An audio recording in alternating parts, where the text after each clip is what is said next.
Love that lens. I think it's a great lens. You get a lot out of that lens. One, you can use it as a great portrait lens, using it with models, nice distance. I prefer shooting at f8, f11 when I'm shooting talent. I love the macro features of it when I'm shooting food or any kind of still life. Lenses have certain limitations, and you can read it on the lens itself. With macro, it allows you to get really close, 1 inch, sometimes a little closer. Sometimes clients, they come to me and they might think, well, like a chocolate client I had a while back.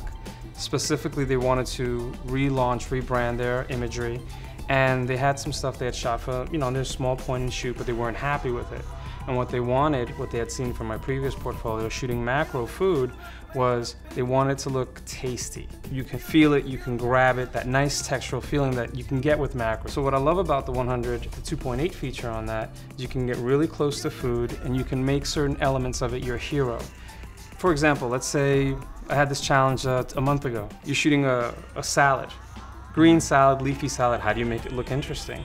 If it's a watermelon salad with nice little crisp pieces of watermelon that are styled nicely by a food stylist and little pieces of goat cheese sprinkled on top, what's your hero? What draws your eye in? The macro solves some of that problem for you.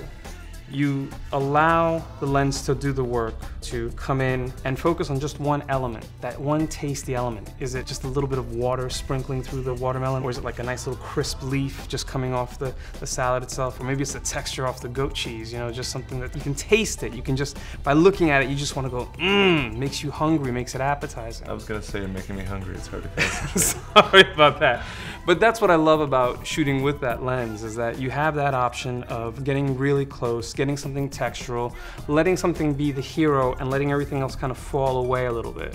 How's the autofocus on the mirror? Autofocus is great on that. I use that first to focus, but then I use the ring just to adjust it. I believe it doesn't have an image stabilizer on it, which is fine. I mean, if you're doing some handheld stuff, use the old trick of just holding your breath. That lens has a special glass in there that keeps stray light from coming in. So let's say when you're shooting and you don't have a lens hood, your image doesn't get flat. So you're saying stray light basically damages your contrast? Well, yeah, if you have all this extra stray light coming in, then it's gonna just flatten your image out. If that's what the look you're going for, fine. But you always wanna have control of your light. A good photographer really wants to be able to fine-tune all that.